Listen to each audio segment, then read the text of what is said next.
नमस्कार दोस्तों, स्वागत है एक बार फिर से आपके अपने एजुकेशन चैनल एजुट्यूबर देव पर। तो दोस्तों, आपको पता है 1.5-2 महीने पहले माननीय मुख्यमंत्री अशोक गहलोत जी ने असिस्टेंट प्रोफेसर की जो नई वैकेंसी है 1000 पदों पे 918 वाली तो अब ऑलमोस्ट हो गई है, लेकिन उसके अलावा जो नई विज्ञप्ति है वो आने वाली है 1000 पदों पे। अब कब तक आएगी कब तक नहीं आएगी वो अभी 1-1.5-2 महीने में सारी कहानी क्लियर हो जाएगी। हालांकि उन्होंने जून जुलाई बोला था, लेकिन अभी थोड़ा और समय लगना इसमें निश्चित रूप से है। और अगर कई सारे जैसे अभ्यर्थी पूछते भी हैं कि सर कब तक एग्ज़ाम होगा, तो देखिए अगले साल से पहले एग्ज़ाम की कोई संभावना नहीं है, क्योंकि इस साल के जो अंतिम वाले 2-3 महीने हैं और अगले साल के शुरुआती 1-2 महीने हैं उसमें आरपीएससी फुल ऑन बिजी है। तो आरपीएससी को कहीं जगह नहीं मिलेगी, क्योंकि कॉलेज लेक्चरर का कोई रीट की तरह एक एग्ज़ाम नहीं होता। अब तो रीट में भी 4 पारियाँ हो गई, तो डेफिनेटली उसको समय नहीं मिलेगा इन सारी चीज़ों के लिए। तो आप ये समझ के चलो कि आज से आपके जो है 7 से 8 महीने मिनिमम आपके पास रहेंगे, 1-2 महीने ऊपर नीचे भी हो सकते हैं। अब इसमें काफ़ी सारे क्वेश्चन ये हुए कि सर मैं जो है वो 3rd ग्रेड हूँ, 2nd ग्रेड हूँ या 1st ग्रेड हूँ, तो मैं जो है कॉलेज लेक्चरर की कैसे तैयारी करूँ। काफ़ी सारी जो अपने फीमेल अपने व्यूअर्स हैं, परिवार की सदस्या हैं, तो उन्होंने भी ये क्वेश्चन किया और काफ़ी समय से मैं ये क्वेश्चन देखता हूँ और मैंने उनको बोला भी कि मैं जल्दी इस पर एक वीडियो बना के दूंगा। तो आज वो समय आ चुका है जो हम इस संबंध में थोड़ी सी बात करें। तो देखिए, दो बातें होती है जब आप किसी भी सरकारी नौकरी की तैयारी करते हो। एक वो स्थिति होती है जो हर किसी के जीवन में आती है, वो ये कि आप बिल्कुल कुछ भी नहीं होते, केवल योग्यताधारी होते हैं, बेरोजगार होते हैं और आप जॉब की तैयारी करते हैं।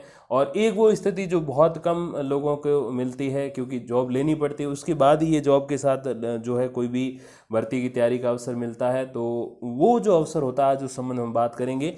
एक चीज़ यहाँ से आप इस पर समझ लीजिए कि एक बेरोजगार होके किसी भी भर्ती की तैयारी करना डिफ़िकल्ट है बहुत ज़्यादा, और उसके तुलनात्मक रूप में देखें तो थोड़ा सा इजी है जॉब के साथ कॉलेज लेक्चरर की तैयारी करना। हालांकि जॉब की भी अपनी कुछ एक डिमांड्स होती हैं कि आप उसे 8 से 10 घंटे समय दो, आना जाना, बहुत सारी चीज़ें मैनेज करनी होती है, घर से दूर रहना। लेकिन जब आपको पर मंथ सैलरी मिलती है जो शुरुआत की अपने 1-2-3 तारीख को मिल जाती है, फ़ोन में मैसेज आता है कि आपका अकाउंट क्रेडिटेड हुआ है इतने हज़ार रुपयों से या लाख से, तब आपको जो खुशी मिलती है ना, उसके आगे वो 1 महीने की जो मेहनत है, आपका पूरा परिश्रम है, वो बिल्कुल आपको बुरा नहीं लगता, उसका कोई आपको कठिन नहीं लगता कि हाँ ये डिफ़िकल्ट है। तो जॉबलेस होकर तैयारी करना बहुत ज़्यादा मुश्किल है, और जॉब के साथ करना ईजी तो नहीं कहूँगा, बट हाँ उसके तुलनात्मक रूप से अगर हम देखें, बेरोजगार एक तैयारी कर रहा है, एक जॉब वाला कर रहा है, तो हाँ उसके तुलनात्मक रूप में देखें तो ईजी है।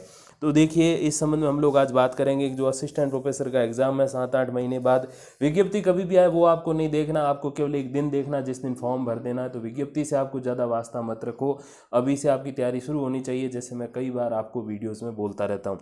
तो उसके अकॉर्डिंग आपकी जो है वो तैयारी हो जानी चाहिए, और 7-8 महीने मैं समझता हूँ कि बिल्कुल सही है असिस्टेंट प्रोफेसर वैकेंसी की सिलेक्शन के लायक जो है वो तैयारी करने के लिए। देखिए, सबसे पहले इसमें एक क्वेश्चन ये होता है कि सरकारी सेवा और निजी सेवा। कई सारे अभ्यर्थी जो हैं वो सरकारी सेवा में हैं, जो लकी हैं, मैं समझता हूँ मेहनत भी उन्होंने की है बट थोड़ा लक भी चाहिए। और कुछ एक जो है वो निजी सेवा में है, मजबूरन रहना पड़ता है, पारिवारिक परिस्थितियाँ होती है। तो देखिए, निजी सेवा में रहकर टाइम निकालना थोड़ा सा डिफ़िकल्ट होता है, क्योंकि वहाँ फिक्स नहीं होता कि 8 ही घंटे काम है और आपको पेमेंट मिल जाएगी। कई बार तो 7 घंटे में आ सकते हैं, बहुत बार 9 से 10 घंटे भी करना पड़ता है। तो उसमें थोड़ा डिफ़िकल्ट रहेगा मैनेजमेंट, लेकिन आपको मैनेज करना पड़ेगा। दिन के 5-6 घंटे अगर आप निकाल पाते हो किसी भी सर्विस में, तो मैं समझता हूँ कि आने वाले समय में आप अपना चयन प्राप्त कर सकते हो। शर्त एक ही है कि विज्ञप्ति आने के बाद आप 6 घंटे निकालोगे, 5 घंटे निकालोगे, मैं तो कहूँ 8 घंटे निकालोगे, काम नहीं चलेगा। विज्ञप्ति आने से बहुत पहले आपको ये जो है वो घंटे निकालने शुरू कर देने चाहिए। कहते हैं कि जो आप टॉपर्स के किसी के भी इंटरव्यू देख लो, वो हमेशा ये नहीं कहते कि हमने विज्ञप्ति के बाद तैयारी की। एक आध कोई होंगे, आप वो अफवाह छोड़ दीजिएगा, लेकिन मोस्टली जो टॉपर्स हैं, जो बहुत अच्छी रैंक से उस एग्ज़ाम को पास करते हैं, वो हमेशा यही कहते हैं कि मैंने बहुत पहले तैयारी शुरू कर दी थी। हाँ, इतने पहले पे मत जाना कि आप 10 साल 5 साल पहले कर रहे हो, बट हाँ विज्ञप्ति तो खैर 3-4 महीने का ही समय देती है, लेकिन उससे भी 3-4 महीने पहले, यानी कि 6, 7 या 8 महीने पहले अगर आप तैयारी शुरू करते हो तो बिल्कुल सही टारगेट में आप जा रहे होते हो। तो देखिए, सरकारी सेवा में थोड़ा इजी रहता है टाइम निकालना, निजी में थोड़ा डिफिकल्ट, बट आपको 5 से 6 घंटे इसमें निकालने होंगे। अगला इसमें बिंदु ये होता है कि पदोन्नति हेतु जो है आपको प्रतीक्षा नहीं करनी पड़ती। जैसे आप सरकारी सेवा में हो, जैसे आप 3rd ग्रेड हो, तो फिर अगर आप 2nd ग्रेड का एग्ज़ाम दे के सेलेक्ट हो जाते हो तो आपको 5 साल वेट नहीं करना पड़ता, नहीं आपको अपना कोई सर्विस रिकॉर्ड दिखाना पड़ता है, नहीं आपको वो जो है ज़्यादा योग्यता वाला झंझट रहता। अब एक योग्यता वाला मैटर मैं क्यों डाल रहा हूँ, जैसे कोई सेकंड ग्रेड है उसको फर्स्ट ग्रेड बनना है तो समान विषय वाला मैटर है तो एक योग्यता में एक्स्ट्रा एक जो है बिंदु जुड़ जाता है। लेकिन अगर कोई सीधा फर्स्ट ग्रेड का एग्जाम दे के सेलेक्ट होता है, प्रमोशन से सेलेक्ट नहीं होता, डायरेक्ट रिक्रूटमेंट से सेलेक्ट होता है, तो उसमें ये नहीं देखा जाता कि उसके समान विषय हैं यूजी पीजी में या नहीं है। तो एक ये बेनिफिट मिलता है। तो प्रमोशन हेतु आपको वेट नहीं करना पड़ेगा, सीधे ही आप जो है उसमें लग जाओगे। तो ये एक बहुत बड़ा फ़ायदा आपको यहाँ पे मिल जाएगा। तो जैसा कि मैंने अभी आपको बताया कि सेकंड ग्रेड से फर्स्ट ग्रेड में ये मैटर है, और अभी तो ये नियम लागू भी कर दिया गया है कि अगर आपके जो सेम विषय नहीं है, विशेषकर 2019 अगस्त के बाद, तो फिर आपको जो है पदोन्नति यानी कि प्रमोशन में दिक्कत हो जाएगी। तो उसके लिए वेट नहीं करके डायरेक्ट आप एग्ज़ाम दे के भी वहाँ पर सेलेक्ट हो सकते हो। और इसमें सबसे बड़ा जो मुझे सकारात्मक बिंदु लगा, क्योंकि मैं स्वयं इन स्थिति में रहा हूँ, तो मानसिक रूप से निश्चिंतता आपको मिलती है। देखिए, जॉबलेस होकर जब आप तैयारी करते हो, आपके पास कोई इनकम का सोर्स नहीं है, तो उस समय जब आप तैयारी करते हैं तो एक डर रहता मन में कि हाँ, इसमें नौकरी नहीं लगा तो क्या होगा, मेरे सपनों का क्या होगा, फैमिली का क्या होगा, मॉम डैड का क्या होगा, और पत्नी और बच्चे हैं तो उनका क्या होगा। तो वो सब आपको सोचना पड़ता है। लेकिन अगर आप जॉब के साथ तैयारी करते हैं तो ऐसा कुछ भी आपको सोचना नहीं पड़ता कि हाँ, वो मिलेगी तो अच्छी बात है, और अगर वो हायर वाली जॉब नहीं मिली तो ये लोअर वाली तो ये मेरे साथ है ही, और वो जॉब अगर स्थायी हो तो फिर क्या ही कहने। तो डेफिनेटली मानसिक रूप से आप उसमें जो है वो निश्चिंत रहते हो, कोई आपको टेंशन नहीं होता। अब देखिए, आय का भी कोई तनाव नहीं होता। जैसे मैंने अभी बताया कि भाई मानसिक निश्चिंतता है वो किस बेसिस पे, वो इनकम के बेसिस पे ही है। तो आपको ये कोई दिक्कत नहीं रहती कि हाँ, लगे तो भी अच्छी बात, नहीं लगे तो भी अच्छी बात। तो एक निश्चिंतता जब मन में रहती है तो आप टेंशन फ्री रहते हो, और इसका एक वो जो है सही प्रयोग यही होता है उसमें जाकर कि आपको बहुत अच्छे से चीज़ें याद होने लगती है। एक तरफ आपके ऊपर बहुत सारा प्रेशर डाल दिया जाएगा, भाई सफल हो, बहुत समय हो गया, उम्र हो गई, नौकरी नहीं लगी, तो आपको चीज़ें थोड़ी सी कम याद होंगी। और जब एक तरफ आप पहले से थर्ड ग्रेड हो या सेकंड ग्रेड हो, फर्स्ट ग्रेड और उससे हायर लेवल की, जैसे अभी असिस्टेंट प्रोफेसर की तैयारी करोगे, तो आप निश्चिंत रहोगे बिल्कुल, और कॉन्फिडेंट रहोगे कि हाँ, ये तो मैं सारी चीज़ें पढ़ाता ही हूँ या पढ़ाती ही हूँ, तो फिर ये तो मुझे याद ही है। और उस बेसिस पे आपको जो है वो और अच्छे से चीज़ें याद होने लगती है। तो ये साइकोलॉजिकल जो फैक्ट हैं वो भी इसमें जो है वो काफ़ी काम करते हैं। देखिए, स्थानांतरण की सुविधा, काफ़ी सारे अभ्यर्थी मैंने ऐसे देखे हैं, इवन टीचर्स देखे हैं जो थर्ड ग्रेड अभी हैं और थर्ड ग्रेड का ही दोबारा एग्ज़ाम देते हैं। उसके पीछे रीज़न ये रहता है कि थर्ड ग्रेड का जो ट्रांसफ़र है वो सबसे कठिन है ऑल ओवर राजस्थान में, सेकंड ग्रेड का थोड़ा इजी है, फर्स्ट ग्रेड का और इजी है, और कॉलेज लेक्चरशिप का तो बिल्कुल निर्विवाद रहता है मोस्टली। तो उसके लिए क्या करते हैं, वो उस ग्रेड में होकर भी उस ग्रेड का एग्ज़ाम इसलिए देते हैं कि पहले जब वो थर्ड ग्रेड लगे तो किसी और ज़िले में लगे, और थर्ड ग्रेड का एक रूल है कि ज़िले के अंदर ही ट्रांसफ़र होता है, ज़िले के बाहर अगर ट्रांसफ़र मोस्टली नहीं होता, अगर करवाया जाए तो फिर उसमें आपकी जो सीनियरिटी है वो लैप्स हो जाती है, मतलब आपने जो सर्विस की वो जीरो से शुरू होती है वापस। तो ज़िले से बाहर आप कहने का मतलब नहीं जा सकते। तो कोई सीकर चुरू झुंझुनू का है, शेखावाटी का है, और वो इधर आ गया अपने बाड़मेर जैसलमेर, तो उसकी मोस्टली कोशिश यही रहती है कि मैं वापस वहाँ जाऊँ। तो दो ही तरीके, या तो सेकंड ग्रेड फर्स्ट ग्रेड बन के जाओ, या फिर वो ये करते हैं कि यार थर्ड ग्रेड में बहुत अच्छे अंकों से कर गया तो अगली भी मैं बहुत अच्छे अंकों से या जैसे तैसे कर ही लूँगा एटलीस्ट सिलेक्शन। तो फिर उस बेसिस पे वो सेम एग्ज़ाम दोबारा देते हैं और उधर जाके ज्वाइन करते हैं। कुछ एक ऐसे टीचर्स को मैं पर्सनली जानता हूँ जो इधर सेलेक्ट हुए थे, लेकिन उसके बाद उन्होंने वही रीट 2016 और 18 में, दो एक उदाहरण देना चाहूँगा यहाँ पे, जो 16 में सेलेक्ट होकर यहाँ लगे, लेकिन 18 में वापस उन्होंने एग्ज़ाम दिया, सेलेक्ट हुए, और अपने जो गृह जिला या उसके आस पड़ोस का जो है वहाँ पर वो जाके लगे। तो ये स्थानांतरण जो है वो थोड़ा डिफिकल्ट हो जाता है। तो एक और तरीका ये कि सेम एग्ज़ाम को आप दोबारा दो और वहाँ ट्रांसफ़र हो जाओ, ट्रांसफ़र क्या नए तरीके से, एक तरीके से रीजॉइन हो जाओ, या फिर ये है कि सेकंड ग्रेड फर्स्ट ग्रेड में आप जाके, या यूँ कहें कि बहुत हाई लेवल अपने असिस्टेंट प्रोफेसर में आके आप बहुत इजीली जो है अपनी मनचाही जगह पे जा सकते हो। हाँ, ये ज़रूर है कि गांव में नहीं जा सकते, क्यों अभी जो मोस्टली कॉलेजेस हैं वो आपके तहसील मुख्यालय से नीचे नहीं है, तो ये ज़रूर है, लेकिन आपको पेमेंट भी हाई मिलेगी, तो डेफिनेटली कोई दिक्कत नहीं है गाँव से आने जाने में। अब अगला जो बिंदु है वो ये है कि सफलता या फिर असफलता का अंतर जो है वो कितना रहता है। तो देखिए, सफलता और असफलता का अंतर इसमें बहुत कम हो जाता है। आप सर्विस लग गए, जैसे अभी आप थर्ड ग्रेड और सेकंड ग्रेड की तैयारी करके लगे, बहुत अच्छी बात, ठीक है, आप थोड़ा हायर हो गए, नहीं लगे तो भी कोई दिक्कत नहीं, आपकी वो पेमेंट जो है वो वैसे ही चालू रहेगी थर्ड ग्रेड की, और कोई ये देखेगा भी नहीं कि यार आप तैयारी कर रहे थे लगे नहीं क्या, बिल्कुल नॉर्मल होगा लोगों के लिए। एक आप बेरोजगार होकर सेकंड ग्रेड की तैयारी करो, नहीं लगो, आधे नंबर से रहो, तो लोग उस बात का पतंगड़ बना देंगे कहेंगे कि भाई नहीं लगा, इतना पढ़ रहा था, बहुत इंटेलिजेंट था, क्या हुआ। और वहीं अगर आप थर्ड ग्रेड और सेकंड ग्रेड का एग्जाम देते और उसमें नहीं लगते तो कोई दिक्कत ही नहीं, लोग कहते हैं यार टेंशन मत लो, कोई बात नहीं, प्रमोट होके चले जाओगे, तो ऐसे भी कहते हैं। तो ये एक फैक्ट रहता है कि वहाँ सफलता और असफलता का अंतर जो है वो बहुत कम हो जाता है, क्योंकि जब आपके पास सर्विस होती है तो लोग वो सर्विस याद रखते हैं, वो आपकी असफलता या नेक्स्ट एग्जाम कौन सा दे के आप नहीं लगे वो याद नहीं रखते। तो ये बात आप याद रखिएगा। अगला बिंदु है योग्यता अथवा अर्हता की प्राप्ति। देखिए कोई भी व्यक्ति बीएसटीसी और 12th किया हुआ है, लेवल 1 के अंदर टीचर बन गया, अब उसको बीएड करना है, तो वहाँ सबसे बढ़िया एक ऑप्शन, काफ़ी सारे जो बच्चे मुझे पूछते भी हैं कि सर हमें नौकरी में लगे हुए हैं, थर्ड ग्रेड हैं, बीएड करके प्रमोट जो है होना है, या ये भी पूछते हैं कि सर अब प्रमोशन कैसे, इसी बेसिस पे हो जाएगा, योग्यता चाहिए। तो देखिए थर्ड ग्रेड से सेकंड ग्रेड बनना है तो आपको बीएड जो है वो ज़रूरी है, और फर्स्ट ग्रेड है तो बीएड प्लस एमए ज़रूरी है। एमए मीन्स पीजी, आपका एमएससी एमकॉम कोई भी हो सकता है। तो वो योग्यता या अर्हता है, यानी कि आपकी जो एलिजिबिलिटी है वो अगर आपको प्राप्त करनी है तो बहुत ईजी हो जाता है। वहाँ दो तरीके से ईजी होता है। पहला जो है आपको आर्थिक रूप से ईजी हो जाता है, को दो पैसे कहीं लग भी जाएंगे आने में जाने में खर्चे में तो कोई दिक्कत नहीं, क्योंकि गवर्नमेंट कम से कम 40,000 तो थर्ड ग्रेड को भी दे रही है। और मैं समझता हूँ आज के समय में अगर थर्ड ग्रेड जैसे कोई टीचर है 40,000 ले रहा है तो बहुत है, मतलब मध्यम वर्गीय अब कोई एरोप्लेन खरीदना चाहे था वो तो नहीं आएगा, कॉलेज लेक्चरर के लिए भी डिफ़िकल्ट है, लेकिन एक मध्यम वर्गीय जो है परिवार से है कि भाई मेरे 2-4 कमरे हो, एक रसोई हो, छोटा सा घर हो, पत्नी बच्चे माता पिता हों, साथ में रिश्तेदार आए तो भाई 2 दाल रोटी मैं खिला दूं, और इस बेसिस पे वो अगर अपनी दुनिया बुनना चाहता है तो 40,000 काफ़ी होते हैं। तो उस बेसिस पे वो अर्हता कोई लेना चाहता है, कोई एलिजिबिलिटी, कोई डिग्री डिप्लोमा करना चाहता है तो डेफिनेटली उसके पास सुविधा रहती है आर्थिक रूप से। और दूसरा ये है कि उसको सुविधाएँ थोड़ी सी अतिरिक्त भी मिलती है, जैसे कोई थर्ड ग्रेड लगा हुआ है या लगी हुई है शिक्षक या शिक्षिका, तो उनके पास सुविधा ये होती है कि इग्नू के द्वारा जो Indira Gandhi national open university है, इंदिरा गांधी राष्ट्रीय मुक्त या खुला विश्वविद्यालय, उनके द्वारा बीएड कराई जाती है दूरस्थ शिक्षा यानी कि ओपन से,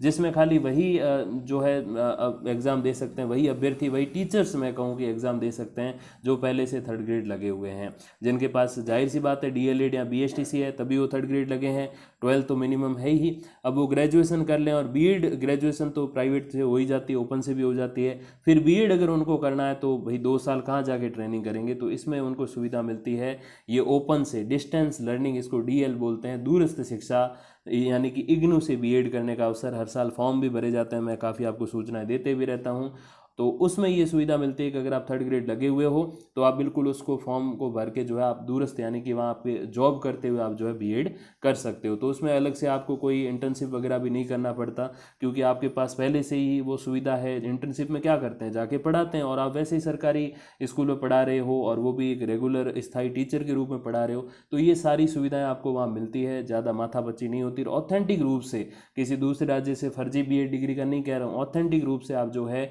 वहाँ अपने घर बैठे या अपने जो भी आपका कार्यस्थल है जहाँ आपकी ड्यूटी है वहाँ बैठे बैठे आप जो है बीएड की डिग्री लेके सेकंड ग्रेड में प्रमोट हो सकते हो, और फिर एमए कर लो, एमए एमएससी एमकॉम जो भी आपका है सब्जेक्ट उसके अकॉर्डिंग, और आप जो है फर्स्ट ग्रेड भी बन सकते हो। तो ये सारी सुविधा आपको मिलती हैं, और इस दौरान फिर नेट तो कुछ है ही नहीं, वैसे डिफ़िकल्ट बहुत है नेट, लेकिन ऐसे देखें तो उसमें कोई अलग से ट्रेनिंग नहीं होती, तो आपको कहीं जाने की ज़रूरत नहीं है, अच्छे से आप पढ़ाई करके जो है नेट भी कर सकते हो और कॉलेज लेक्चरर बन सकते हो।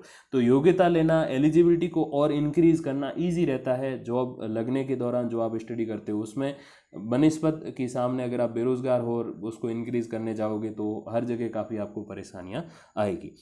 अगला देखिए बिंदु क्या है, सर्वोच्च पद प्राप्ति की अभिलाषा।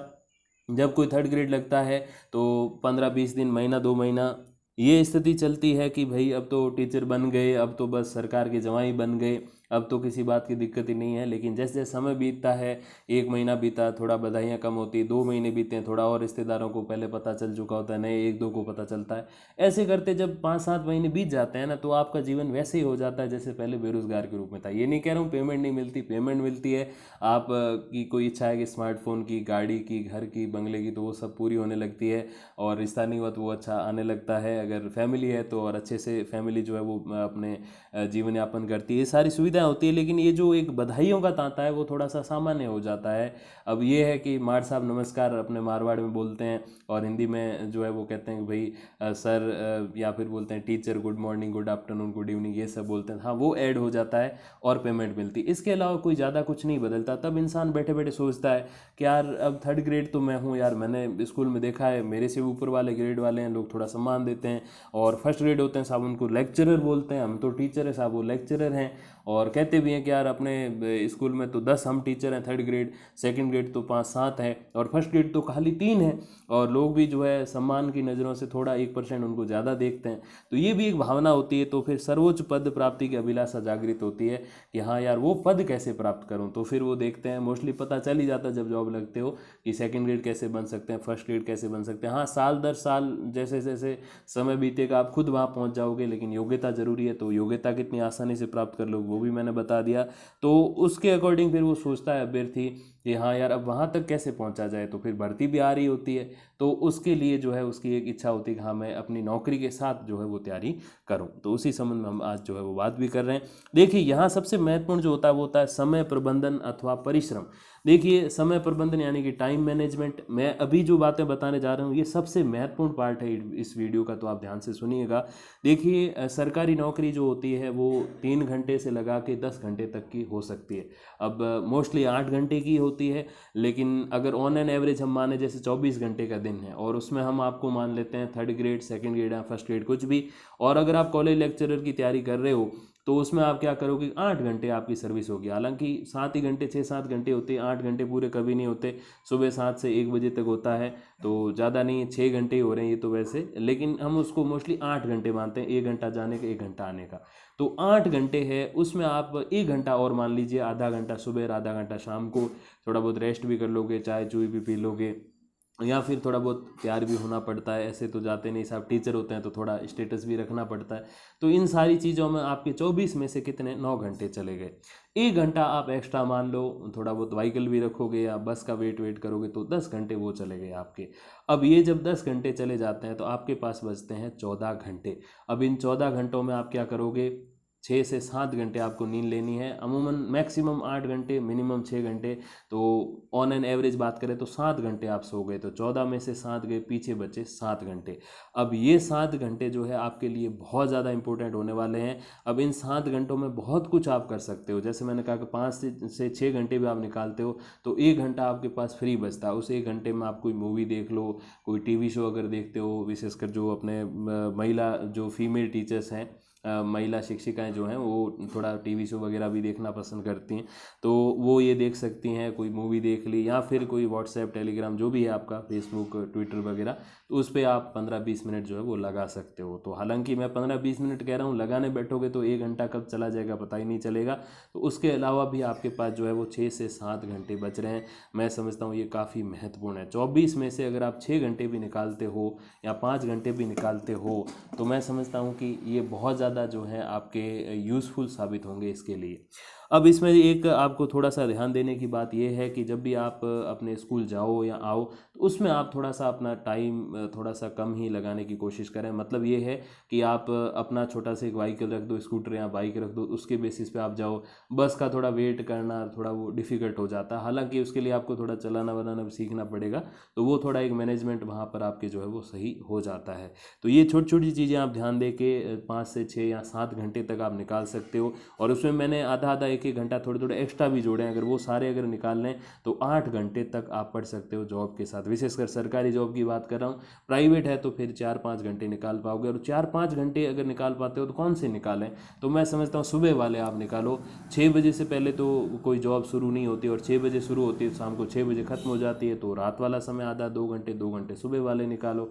ऐसे करके अगर आप मैनेज करोगे, शुरुआत में दिक्कत होगी, आपको लगेगा यार मेरे लिए तो समय ही नहीं है, नहाऊं कब, धोऊं कब, खाऊं कब, ये दिक्कतें होंगी। लेकिन जैसे जैसे 15-20 दिन या 21 दिन का जो एक अपने रूल होता है, अपने दिमाग को उन चीज़ों की एक आदत के रूप में बसाने के लिए, तो जब आप 21 दिन पूरे कर लोगे, या मोटा मोटी माने तो 1 महीना आप उसमें पूरा कर लोगे, तो आपका रूटीन ही ऑटोमेटिक बन जाएगा। जैसे 4 बजेंगे आप जाग जाओगे, जैसे ही 9-10 बजेंगे आप सो जाओगे, तो ये 6-7 घंटे की नींद आपके ऐसे हो जाएगी, तो फिर कोई दिक्कत ही नहीं, पूरा दिन आपके सामने है। और जैसे मैंने कहा ना, मारवाड़ी में एक कहावत है एक पंक्ति कहते हैं कि माड़ साहब नमस्कार। तो ये जो एक ऐसा शब्द है ना, ये इतना अच्छा है ना, मैं बताऊं कि इसको मैं एक वो कहते हैं ना कि किसी शब्दों में बयान नहीं कर सकता ये जो पंक्ति है इसको, क्योंकि ये इतनी अच्छी बात है जब वो बच्चे आपको ऐसा कहते हैं, बच्चों के जो माता पिता होते हैं, गाँव के लोग होते हैं, कोई यात्री होते हैं, बस वो ऐसा कहते हैं कि माड़ साहब नमस्कार, मैडम नमस्कार।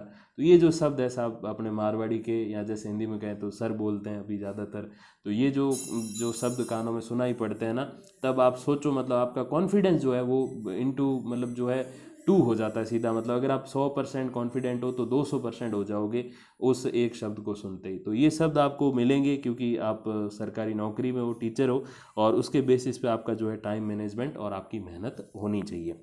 अब देखिए इसमें एक प्रश्न ये भी रहता है कि सर हम अगर 5 घंटे पढ़ते हैं तो 5 घंटे एक ही बुक पढ़ें, या 5 घंटे 5 तरह की जो बुक्स हैं या 5 तरह के सब्जेक्ट्स पढ़ें।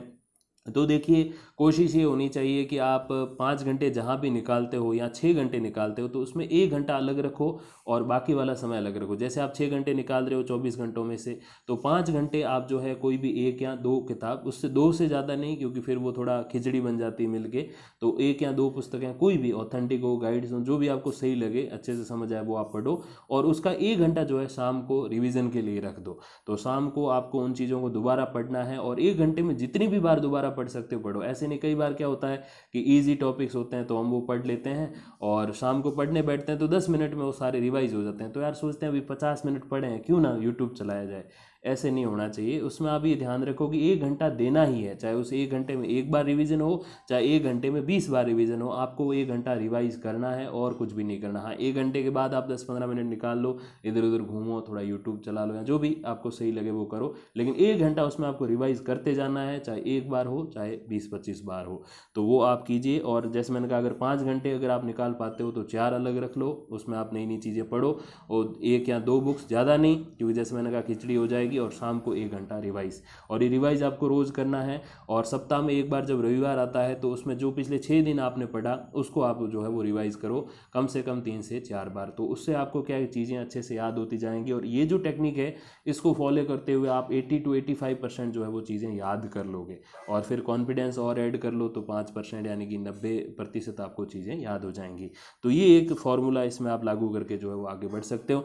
अच्छा, इसमें एक और बात ये होती है कि अनावश्यक अनुप्रयोग। देखिए ऐप्स जिनको हम बोलते हैं, बहुत सारे ऐप जैसे व्हाट्सएप हो गए, टेलीग्राम हो गए, ट्विटर, फेसबुक वगैरह खूब सारे हैं। ये जो ऐप्स होते हैं, अब कई सारे मेरे साथियों को ये भी नहीं पता कि इन ऐप्स को अनुप्रयोग बोलते हैं, तो थोड़ा सा हिंदी, अपने हिंदी भाषी हिंदी भूल जाते हैं, इंग्लिश में चले जाते हैं, तो अनुप्रयोग कहते हैं। अब ये अनुप्रयोग जो है, फालतू के ऐप्स जो हैं वो अपने फ़ोन में से आप हटा दो। टीचर हो तो जाहिर सी बात है अच्छा फ़ोन होगा, हैंग वैंग नहीं होगा, तो रख लेते हैं बहुत सारे ऐप्स के, यार उससे भी मेरे दोस्त जुड़े हैं, इससे भी जुड़े हैं, फॉलोवर कितने हैं, ये कितने हैं, सब्सक्राइबर कितने हैं। ये सब आपको नहीं देखना है कि ये सभी आपका जो है वो टाइम वेस्ट करेंगे, सीधे से शब्दों में।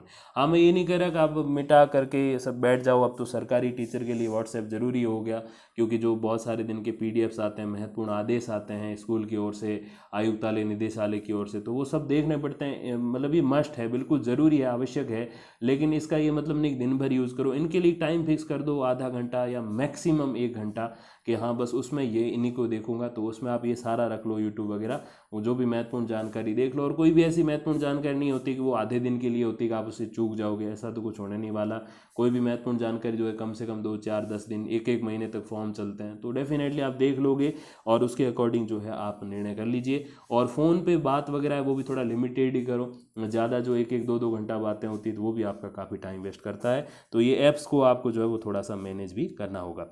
अब देखिए कार्यस्थल पर जो समय है उसका सदुपयोग, जैसे मैं आपको एक उदाहरण स्वरूप बताऊं, जैसे स्कूल में हमने जो 8 घंटे गिने, जबकि 6 से 7 घंटे होते हैं, तो उसमें बीच में जो भी आपको रेसिस का वगैरह समय मिल गया तो वो आधा घंटा होता है। और कई सारे जैसे प्राइवेट स्कूल्स है तो उसमें 1 घंटे का भी गैप बीच में मिल जाता है।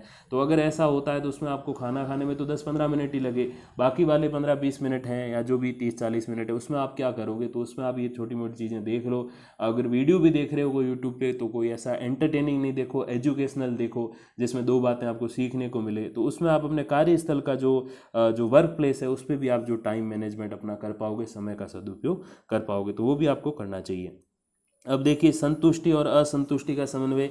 देखिए ये थोड़ी सी वो एक टकराहट की स्थिति है। जैसे जॉब में जो है हम आगे से आगे सफल होना चाहते हैं कि हाँ भाई थर्ड ग्रेड से हम थर्ड ग्रेड लगते हैं, सोचते हैं सेकंड ग्रेड बन जाएं, सेकंड ग्रेड सोचते हैं तो यार फर्स्ट ग्रेड बन जाए, फर्स्ट ग्रेड सोचें यार अरे स्कूल एजुकेशन खूब हो गया, कॉलेज एजुकेशन में जाए ना तब अच्छा लगे यार, मतलब बहुत हायर पोस्ट है।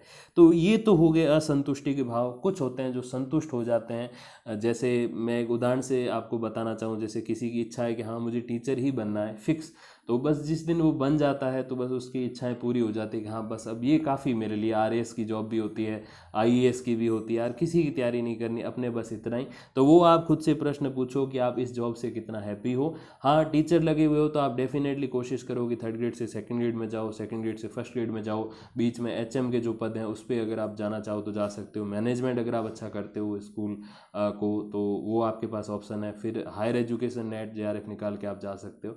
तो ये सारे आपके पास विकल्प रहेंगे, तो आपको संतुष्ट होना होगा कि हाँ इससे मैं खुश हूँ। और कोई टीचिंग के अलावा किसी के पास कोई जॉब है, जैसे एलडीसी की है, स्टेनोग्राफर की है, या फिर कोई लैब असिस्टेंट की है, या फिर पुलिस में जो कांस्टेबल वगैरह की वैसी जॉब है, और वो सोचते हैं यार काफ़ी भागा दौड़ी वाली है, मुझे टीचिंग वाले में जाना। जैसे काफ़ी सारे ऐसे मैं अभ्यर्थियों को जानता हूँ जो पहले पटवारी लगे, ग्राम सेवक लगे, और काफ़ी उनको भागदौड़ भरी ज़िंदगी का सामना करना पड़ता है। तो उनकी एक इच्छा होती है कि यार टीचिंग में चले जाएं बस, तो आराम से थोड़ा रहें। हाँ थोड़ी सी आराम वाली जॉब है टीचर वाली, मैं मानता हूँ, तो हर किसी की इच्छा यही होती है कि टीचर बने।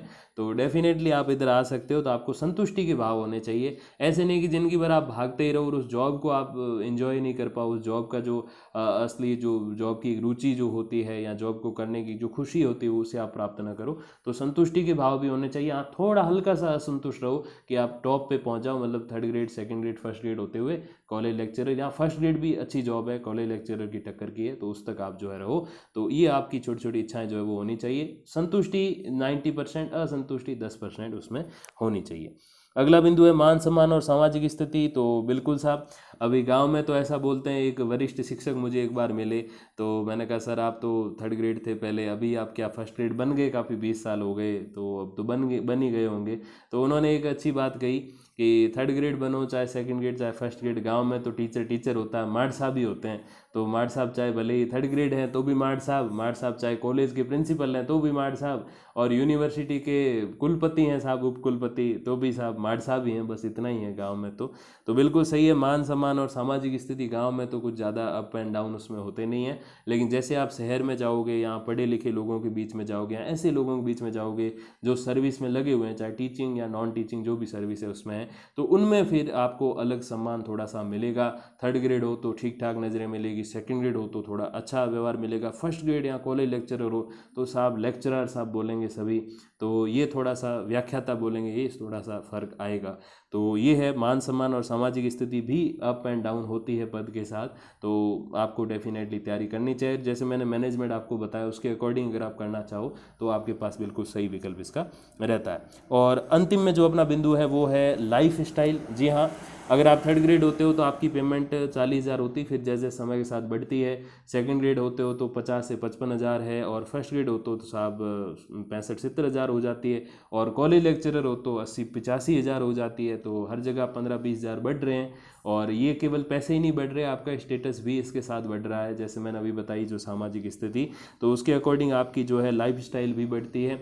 अगर आप थर्ड ग्रेड टीचर हो तो आप सोचोगे यार 2 कमरे, एक बरामदा, एक रसोई काफ़ी है।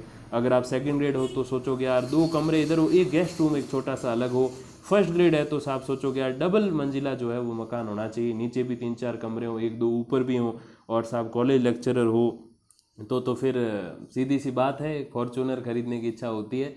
मेरे काफ़ी साथीगण हैं वो कहते भी हैं कि बस कॉलेज लेक्चरर ऐसी जॉब है कि बस फॉर्च्यूनर ही ले लें सीधी, और काफ़ी सारे लोग लेते भी हैं स्कॉर्पियो जैसी बड़ी गाड़ी जिसकी 25 से 30,000 जो है पर मंथ किस्त आती है। तो ये सारा मैनेज होता है उधर। थर्ड ग्रेड है तो फिर वो 30,000 किस्त भर लेंगे तो फिर खाएंगे क्या। तो ये एक बहुत ज़्यादा थोड़ा सा आप इसको थोड़ा अंतर माने तो भी सही है, लेकिन हाँ ऐसे देखें आर्थिक रूप से देखें तो बहुत बड़ा अंतर है। और आपके बच्चों का लाइफ स्टाइल भी जो है वो इसके अकॉर्डिंग चेंज होता है। और न केवल बच्चों का बल्कि मैं समझता हूँ आपके साथ जो भी हैं, माता पिता हैं, बहन भाई हैं, उन सभी का लाइफ स्टाइल चेंज होता है। जैसे आप अपने किसी भाई या बहन के साथ एग्ज़ाम दिलवाने गए तो वहाँ पूछेंगे कि भैया क्या करते हैं, कि थर्ड ग्रेड टीचर हैं, तो वो, ठीक है। सम्मान की नज़रों से देखेंगे। वहाँ अगर ये पूछें कि भैया क्या करते हैं, तो वो कहेंगे असिस्टेंट प्रोफेसर हैं। ओहो साहब किधर हैं, बस उनके चरण ही स्पर्श कर लें, पूछ लें कि साहब नेट कैसे किया, असिस्टेंट प्रोफेसर का एग्ज़ाम क्लियर कैसे किया, अभी पीएचडी चल रही है, हो गई है क्या है। तो ये सारी चीज़ें पूछी जाती हैं और इसके साथ जो है आपका एक लाइफ स्टाइल भी है वो चेंज होता जाता है। तो यही है, अंततः कहना चाहूँगा कि आप अपने 24 घंटे की ज़िंदगी में से कम 5 से 6 घंटे निकालें, 1 घंटा रिवीजन का, बाकी 4 या 5 घंटे पढ़ाई के, और उसके अकॉर्डिंग आप लंबे समय तक तैयारी करें। ऐसे नहीं कि 1 महीना एग्ज़ाम को यार 5 घंटे पढ़ के आप सफल हो जाओ, ये थोड़ा डिफिकल्ट रहेगा। लेकिन हाँ, अगर 8 महीने हैं, 6 महीने हैं, या 6 महीने से ज़्यादा जो भी समय, चाहे 1 साल, 2 साल, 5 साल, तो उसमें अगर आप रेगुलर पढ़ते जाओगे 4-4, 5-5 घंटे, तो जो 8, 10, 12, 14 घंटे पढ़ने वाले ऐसे बच्चे हैं, 2-3-4 महीने पढ़ के 8, 10, 12 घंटे पढ़ते हैं, 3-4 महीने तक ही पढ़ते हैं, उनसे आप काफ़ी आगे रहोगे। क्योंकि ज्ञान एक ऐसा सिस्टम है जिसको आप जितना लंबा खींचोगे उतना वो अच्छे से माइंड में रहेगा, उतना अच्छे से आपको याद रहेगा। और जितना शॉर्ट में आप प्रेशर दे के पढ़ोगे, यार 10, 12, 14, 16 घंटे पढ़ लें, उतना थोड़ा सा उसकी, मैं समझता हूँ कि स्मृति में रहने के कम चांसेस रहेंगे। तो यही कुछ एक बातें आगामी असिस्टेंट प्रोफेसर वैकेंसी के बारे में। तो आप तैयारी बिल्कुल जारी रखिए, चाहे जॉब है तो भी, नहीं है तो भी विश्वास के साथ आप तैयारी रखिए। और आप सभी को बेस्ट ऑफ लक और सफलता की अग्रिम शुभकामनाएं। धन्यवाद, नमस्कार।